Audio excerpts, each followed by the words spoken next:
Hey, it's Ben, and I am using the at-home studio for the very first time, and I've got Leora behind the scenes. So today, Leora is going to be interviewing me a bit about some stuff. Oh, God. Some stuff that has been on my mind. Yeah, so it's Monday. It's the first of the month. You've been doing YouTube videos for about a week now. How are you feeling about things? The past 2 months of content, I think, has been eye-opening just with editing in general. But the past week has been especially so because last night was the second time that I ended up staying up really late trying to get all of my editing done. And even with that kind of time investment, like, there were so many mistakes over the past week. One of the days I ended up spelling "Hey, it's Ben" wrong in the title screen. So the other one was that the screen after the video part ended, the screen just stayed on the black for like another 3 minutes. Yeah, so the song that I decided to use was like 6 minutes long, but I only had so much video footage for about a 4-minute long video, and I just forgot to clip that out. And that's just one of those things about, you know, staying up late and editing past whenever I probably should be, because that's when mistakes happen. Right. And that's what ended up happening with this. And I thought that I fixed the problem, and then it wasn't gone. Because, and how I found out was because there was another problem that ended up happening. That's right. So it was last night's video. I thought that the editing in the video was terrific. Like, what are your thoughts on the visual side of it without the text block? The visual side of it was good. It was kept at a nice pace. There was action. Everything on that end was fine. I especially liked the part where you're putting the shelving unit together. Yeah. And the space, the guy that got, little Ben in space was fun. Yeah. So that part was good. Yeah, I liked that. But, you went to bed at, I want to say, what, 2 o'clock? 1:30. 1:30. And I was nowhere even near being finished with editing yet. And so then when you went to bed, I was so just completely intent on trying to edit all of the visual side of it down that when I finally got to the text blocking, it then took me even more hours to try and complete. And so I was just in such a rush to try and get all this stuff published on the day that it was recorded, which of course it wasn't because it was 4 a.m. at that point, that I just overlooked all of these issues until this morning when we watched it together, and I was like, this video would be so much better if it was just the visual content and didn't actually have any of the text blocking. And that ended up leading into a pretty, interesting conversation later on in the day. So the problem with the text blocking I felt for the video last night was that it was on the screen for not enough time. So people couldn't really read the sentences that you were talking about. There was so much going on in the video too that it was busy. It was busy, and you needed your full attention to be able to actually keep track of everything that was happening in it. And the text blocking just really took away from that. Like, I felt like the narrative was important, but the video itself just didn't suit the narrative. Yeah, maybe in the future, if you're going to use a narrative monologue style or text style, that it needs to either be completely cohesive with what you're showing, or the video needs to be so calm and smooth that you don't have to pay all of your attention to one or the other. You can acknowledge the video and also read the text. Right. And neither one will suffer in service of the other. Yeah. And what this really comes down to is just the challenges that I've been having in trying to maintain the model that I have for almost 2 years, which has been to produce and publish a video every single day. And, as we were discussing today, it seems like I've kind of hit a wall in that regard. So full stop, I hate to stop you there, but that was valuable, and I think it needed a shift in terms of me asking you the question. Yeah. You launched into it without anything leading into it. Yeah. So I would go from that to then me asking you something like, what have you learned about that, or is this sustainable? Is this model sustainable? Yeah, let's do that. Okay. Yeah, just go ahead and. All right. So, given all of those little issues that you've had with the longer format model, do you think that's something sustainable that you can keep on doing daily videos that are more than a minute long? No. The minute-long videos that I was doing, like even monologuing in front of the camera over and over and over again until I could get the lines right for it to be one shot, was taking me a stressful, hour and a half at the very least every single night. And that's just for 1 minute. And that was just for a 60-second no video. editing. Exactly. And so when you start adding the editing on top of it, regardless of the length of time, if it's a conversation where I end up rambling, I have to do a lot of editing. If it's a day where there was a lot that was going on, I have to do a lot of editing. And so it really started to kind of fall behind, I think. And I thought at first that having longer lengths on my videos was actually going to make things easier, but it in fact didn't. It added more content that I had to sort through to find good video clips. It meant that I had to find more music to put behind everything. It meant that I had to do a lot more work, even if it meant just an extra 2 minutes on top of it. And it did make more engaging content, but it wasn't suitable to the publish a video every single day format. Right, and I think the smart move is what it sounds like you're doing, which is to don't sacrifice the longer format content, just get rid of the daily aspect of it. It doesn't have to be, and you can't be expected to do it once a day. And that's something that's hard to leave, like when you've been writing in a diary every day for almost 2 years and then you realize that it's time to move on. It's hard to stop the routine. So what I think would be interesting would be, don't stop writing the diary. You can keep on writing in the diary, you can keep on working on these videos, but you do that every day. Yeah. Well, and this is part of the thing too, is consistency. I feel like when I consider stopping the publishing of videos every single day, I'm interrupting the consistency that I've built for this period of time. So I feel like I'm really doing myself a disservice by interrupting that. Do you not think you're doing yourself a disservice by spending 6 to 8 hours a day making longer format videos? Yeah, it's definitely not sustainable. Not only that, but the quality of your videos aren't going to be as good as if you give yourself a rest between editing sessions. Yeah. Even my one-shots that took me an hour and a half to finally nail all the lines so that I could do it in a one-shot, those videos were good. It was just my face, it was usually the same backgrounds, but the execution for what it was pretty solid. And then when you move into the videos that I'm doing today, which in my opinion have a lot more potential to be of greater value, they just take too much time. I'm taking, on average, 6 or 7 hours. And so I have no time in my day to actually be able to do this kind of stuff. If I had a job, there's no fucking way I would be able to maintain this. Right. And so I think that the focus should definitely be, don't sacrifice the quality of your video, just sacrifice the frequency. So it's not consistency, it's frequency that you're changing. Right. And that's a really important point. Just because I'm not publishing a video every single day doesn't mean that I'm not being consistent. Right. That's been hard for me to wrap my brain around. If I'm working on a video every day for 2 or 3 hours a day, and then I'm publishing a video, let's say at least once a week, I'm still being consistent. Absolutely.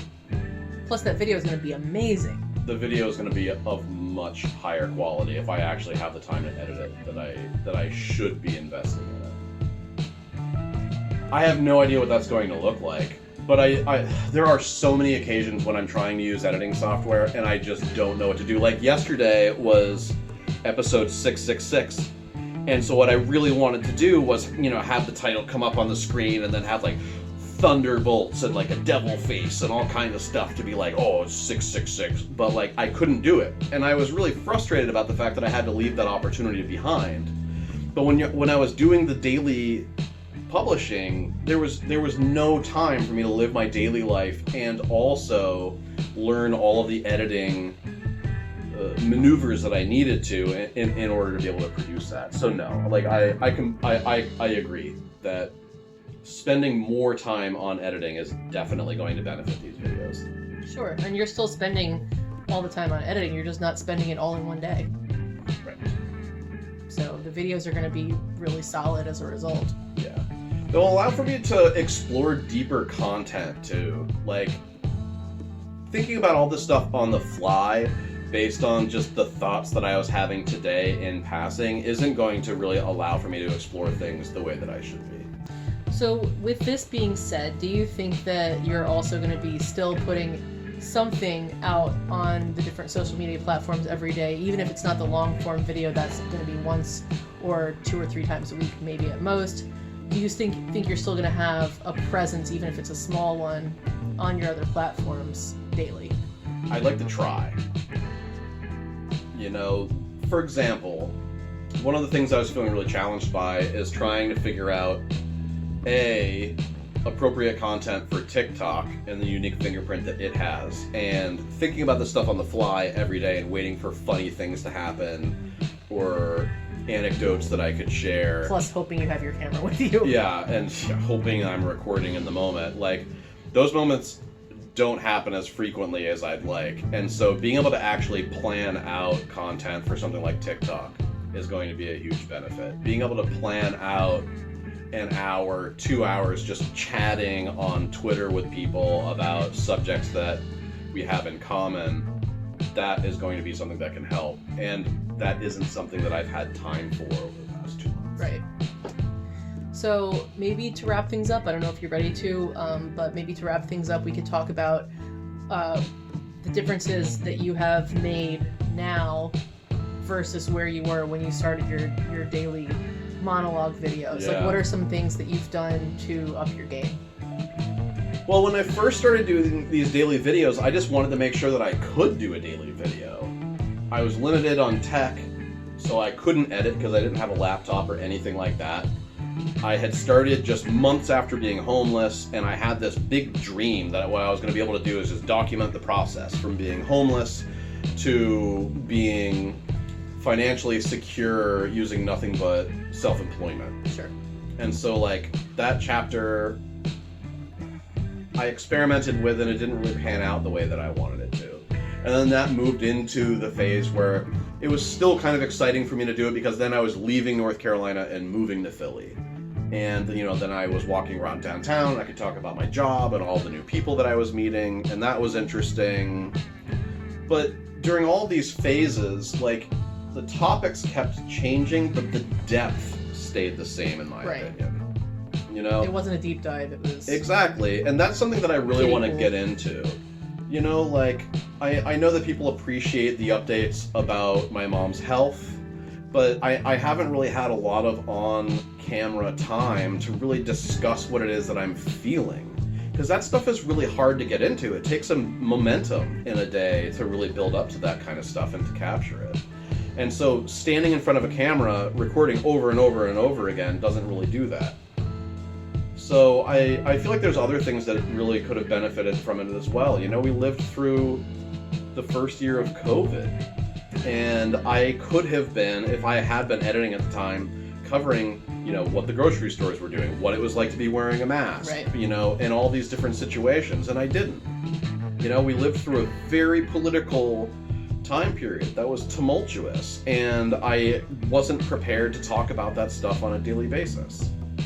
So I really feel like being able to give myself more time to present these ideas will, at the very least, not only create a better visual end result, but it will also allow for me to explore things in a way that I haven't before.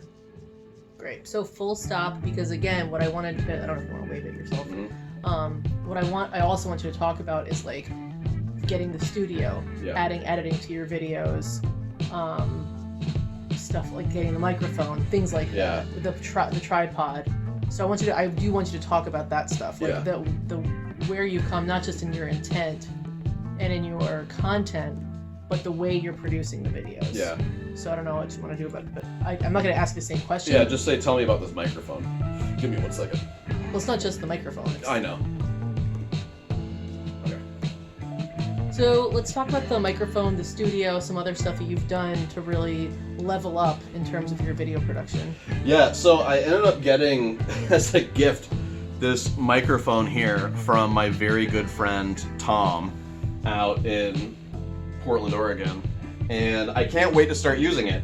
This ended up being the impetus for a lot of these kinds of conversations. Tom said that he wanted to get me a microphone so that he wouldn't have to cope with the kind of audio quality that you're getting in this video right now. He wanted this superior audio quality to be what replaced that.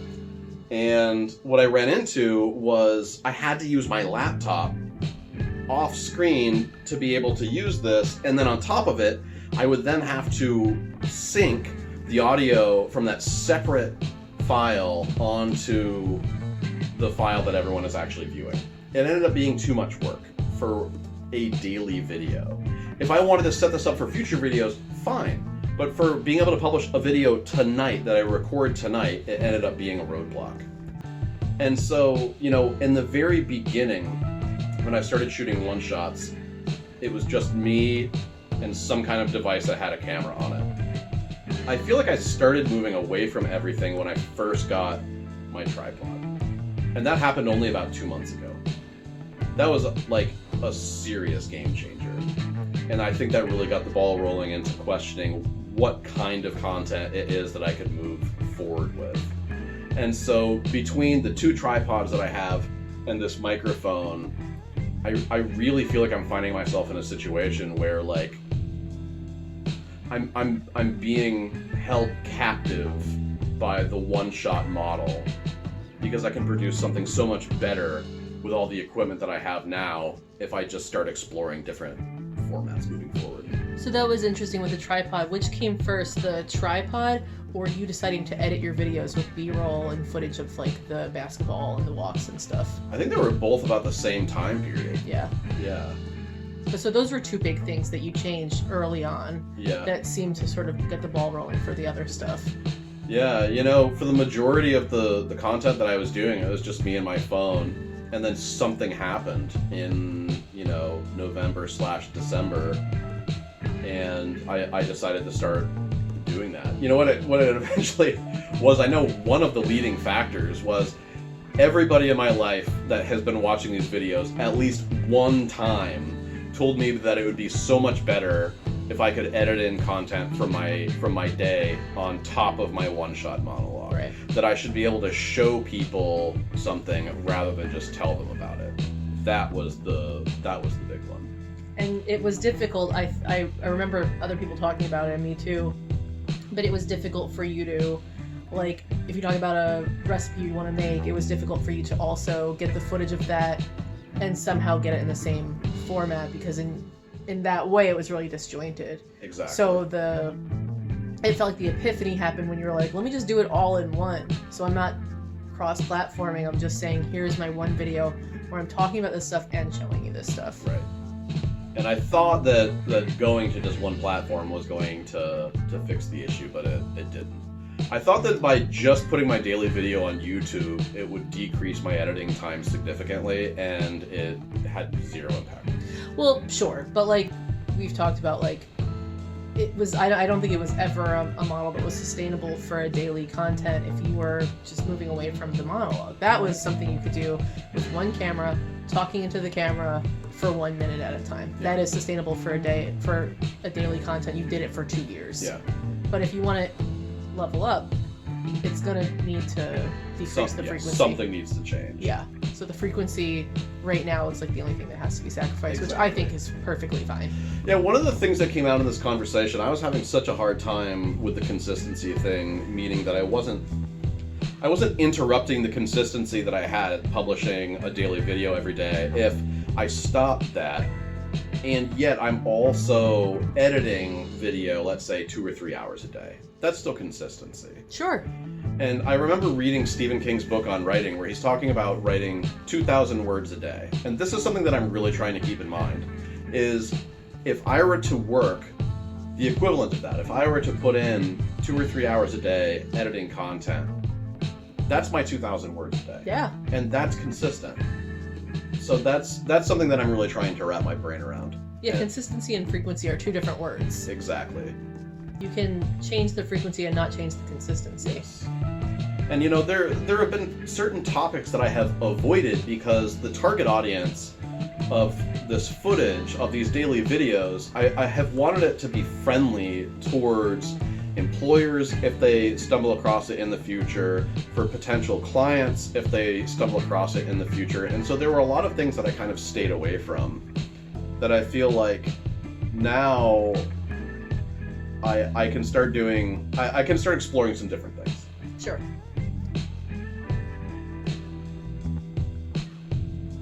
It's a really big step. How do you feel about it? It's a lot of different feelings. I feel apprehensive about it because I feel like I'm letting myself and an imaginary audience down. And yet at the same time, this consistency stuff in the Stephen King regard is really helping me to feel as though I'm not letting myself down or letting an audience down. Feel free to use this or don't, but I remember when we were watching the show Alone, that was a thing that we would hear from the men all the time. Wow. When they would say, I'm letting my family down, I'm letting my family down. But what they were doing was they were keeping their family from being let down by them fucking dying in the middle of nowhere. Because they were going home to their family healthy and safe. So instead of thinking about you letting them down, and again, it's all in the head too. Like, as I just said, it's an imaginary audience, and really it is, because I don't have that many followers. But don't you feel like it would be letting them down more if your shit sucks? Yeah. Because that's something that I have. You know, if a potential employer or client is looking for consistency, I have that. But what I don't have right now are...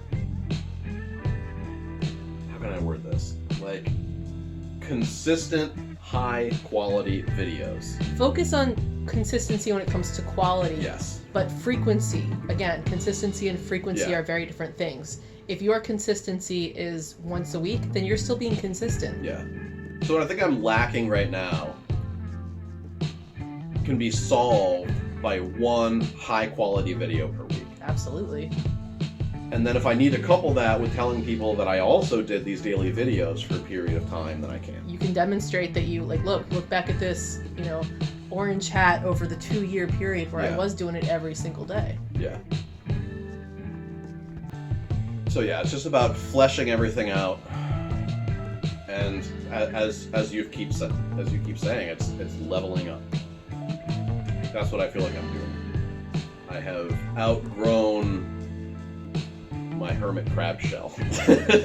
Honestly, if I saw someone putting out the kind of content that you're trying to put out and they were putting it out every day, I would think they were full of shit if they told me that they did it all by themselves. Because there is just no way that even with a team of people, you could put this stuff out, but you're doing it by yourself. So I think as an employer, I would rather see someone who knows their limitations and That's a really good point. can respect their work-life balance and cares about the content and the quality of the content they're putting out, instead of some mindless automaton who's just going to keep on punching the clock and churning shit out just for the sake of doing it every day. Yeah. Like, as an employer, I'd rather you care about the craft than just for the sake of putting stuff out every day. Yeah.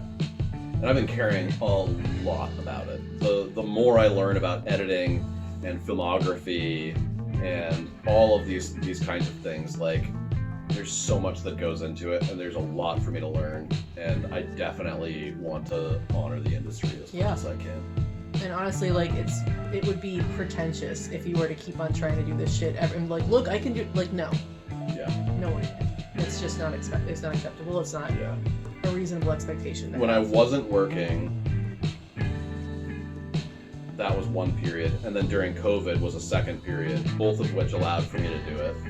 But you're right.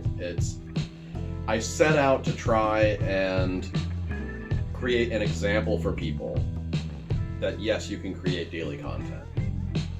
And during my one-shot phase, sure. But I reached a glass ceiling in terms of the quality of that content. And then when I tried to surpass the quality of that content by starting to edit, I realized that I cannot in good conscience, continue telling people who have busy lives that they can do this too. Sure.